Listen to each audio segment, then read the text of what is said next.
નમસ્કાર મિત્રો, સ્વાગત છે અમારી યુટ્યુબ ચેનલ ઓલેજ આપીમાં. મિત્રો, આજે આપણે 21 જુલાઈથી 31 જુલાઈ 2026ના મહત્ત્વના કરંટ અફેર્સના પ્રશ્નો જોઈશું, જે તમને આવનારી દરેક પરીક્ષા માટે ઉપયોગી થઈ રહેશે.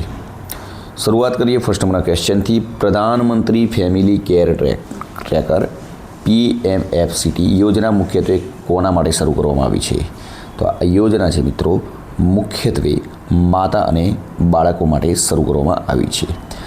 PMFCT યોજનાનો પાયલોટ પ્રોજેક્ટ ગુજરાતમાં કયા શહેરથી શરૂ કરવામાં આવે છે? તો ગુજરાતમાં કયા શહેરથી શરૂ કરવામાં આવે છે?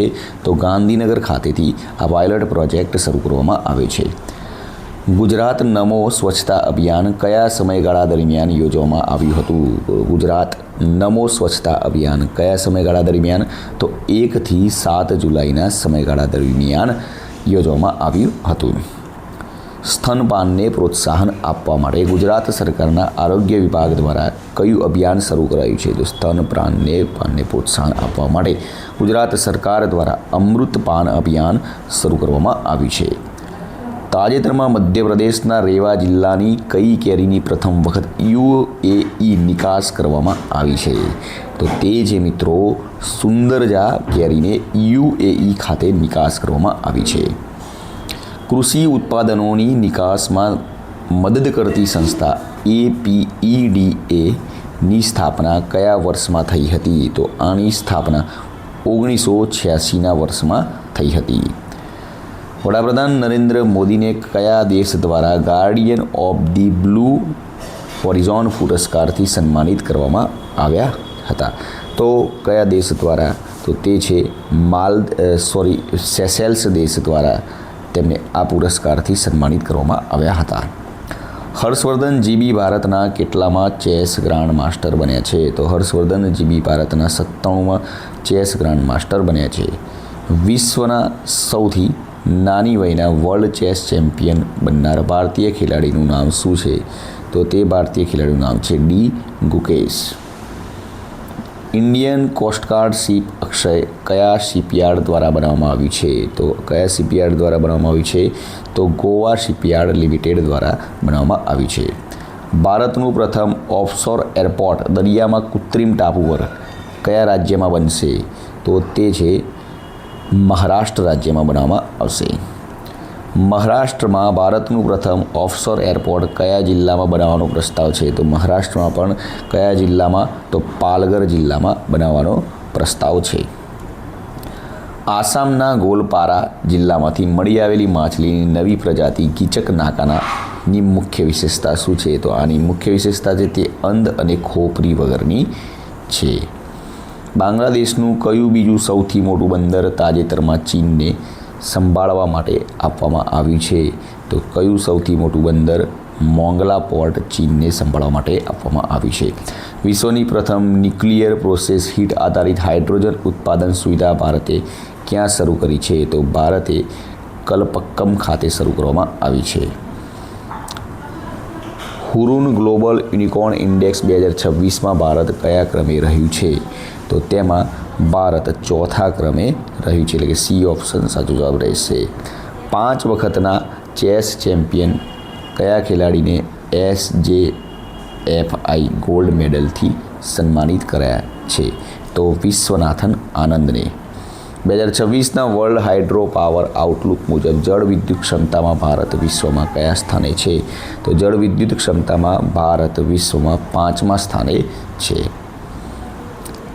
ઓમેગા બ્લોક નામની હવામાનની ઘટનાને કારણે તાજેતરમાં કયા વિસ્તારમાં ભયંકર ગરમી પડી હતી? તો તેનો સાચો જવાબ રહેશે પશ્ચિમી યુરોપમાં. ઇંગ્લેન્ડના કયા ટેસ્ટ કેપ્ટને તાજેતરમાં આંતરરાષ્ટ્રીય ક્રિકેટમાંથી નિવૃત્તિ જાહેર કરી છે? તો જેનો સાચો જવાબ છે કયા ક્રિકેટરે? તો બેન સ્ટોક્સ દ્વારા. અંજુ બોબી જ્યોર્જનો 22 વર્ષ જૂનો લોંગ જમ્પનો રેકોર્ડ તોડનાર એન્સી સોજન કયા રાજ્યના છે? તો એન્સી સોજન છે તે કેરળ રાજ્યના છે. સંયુક્ત રાષ્ટ્રના SDG ઇન્ડેક્સ 2026માં ભારતનું સ્થાન કેટલામું છે? તો તેમાં ભારતનું સ્થાન 94મું છે. તાજેતરમાં CBDT સેન્ટ્રલ બોર્ડ ઓફ ટેક્સના અધ્યક્ષ તરીકે કોની નિમણૂક થઈ છે? તો તેના અધ્યક્ષ તરીકે રવિ અગ્રવાલની નિમણૂક કરવામાં આવી છે. 777 વ્યૂહરચના કયા રોગના નિર્મૂલન માટેના અભિયાનમાં શરૂ કરવામાં આવી છે?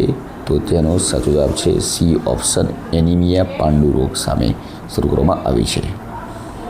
ભારતની 29મી નવરત્ન કંપનીનો દરજ્જો મેળવનાર ગાર્ડન રીચ શિપ બિલ્ડર્સ ક્યાં આવેલી છે? તો જેનો સાચો જવાબ છે કલકત્તા ખાતે આવેલો છે. 1 જુલાઈથી અમલમાં આવેલા વીબીજી રામજી એક્ટ હેઠળ રોજગારના દિવસો 100થી વધારીને કેટલા કરાયા છે? તો 125 દિવસ કરવામાં આવ્યા છે. વર્લ્ડ રોઈંગ કપમાં ભારતને પ્રથમ ગોલ્ડ મેડલ અપાવનાર લક્ષ્ય અને ઉજ્જવલની જોડીએ આ સિદ્ધિ કયા દેશમાં મેળવી? તો સ્વિટ્ઝરલેન્ડ દેશમાં મેળવવામાં આવી છે. તાજેતરમાં જીઆઈ ટેગ મેળવનાર સિદ્ધી કુટકી અને નાગદામન કુટકી કયા પ્રકારનો પાક છે? તો તે છે નાના મિલેટ્સ બાજરો પ્રકારનો પાક છે. એક સાથે 8 ઉત્પાદનોને જીઆઈ ટેગ મળ્યો હોય તેવું રાજ્ય કયું છે? તો જે છે હિમાચલ પ્રદેશ રાજ્ય છે.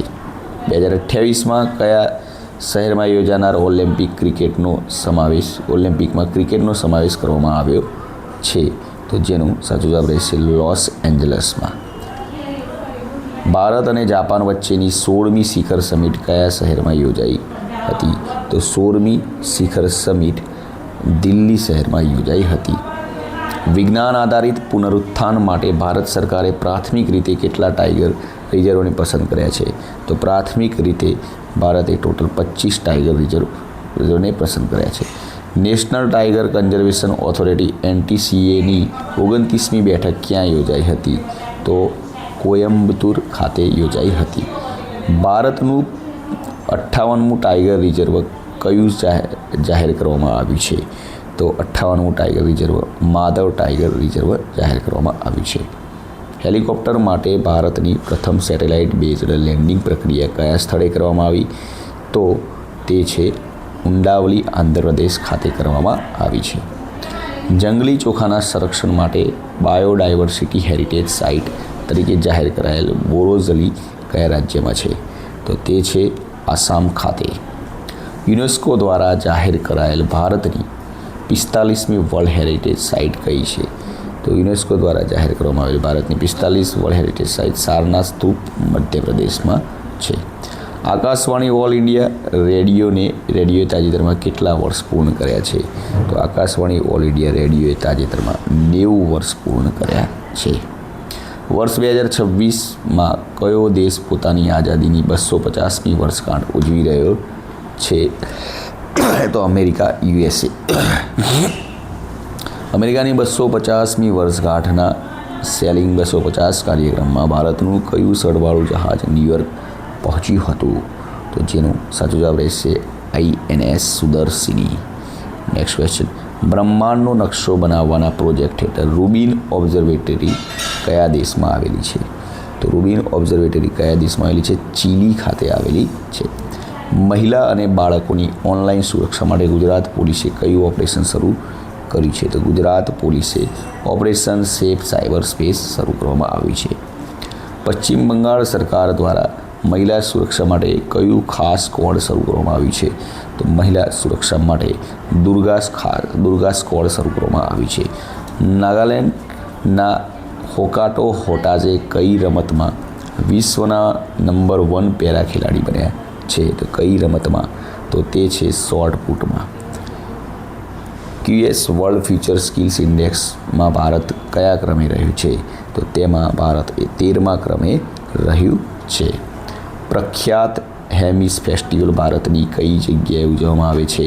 તો પ્રખ્યાત હેમિસ ફેસ્ટિવલ ભારતની લદ્દાખ ખાતે ઉજવવામાં આવે છે. હેમિસ ફેસ્ટિવલમાં માસ્ક પહેરીને કરવામાં આવતા કયા નૃત્યનું મુખ્ય આકર્ષણ હોય છે? તો કયા નૃત્યનું? તો ચામ નૃત્યનું મુખ્ય આકર્ષણ હોય છે. ભારતનું પ્રથમ 3D પ્રિન્ટેડ આર્ટિફિશિયલ રીપ મોડ્યુલ કયા રાજ્યમાં મૂકવામાં આવ્યું છે? તો તે છે તમિલનાડુ ખાતે મૂકવામાં આવ્યું છે. તાજેતરમાં યમુના જળ MOU કયા 2 રાજ્યો વચ્ચે થયા છે? તો તે છે રાજસ્થાન અને હરિયાણા, આ 2 રાજ્યો વચ્ચે થયા છે. અને લાસ્ટ ક્વેશ્ચન, ભારતમાં રમકડાની નિકાસમાં છેલ્લા 4 વર્ષમાં કેટલા ટકા ની વૃદ્ધિ નોંધાઈ છે? તો આ પ્રશ્નનો જવાબ કોમેન્ટ બોક્સમાં આપવાનો છે. કાલે ફરીથી નવા વિડીયો સાથે મળીશું. જય હિન્દ, જય ભારત.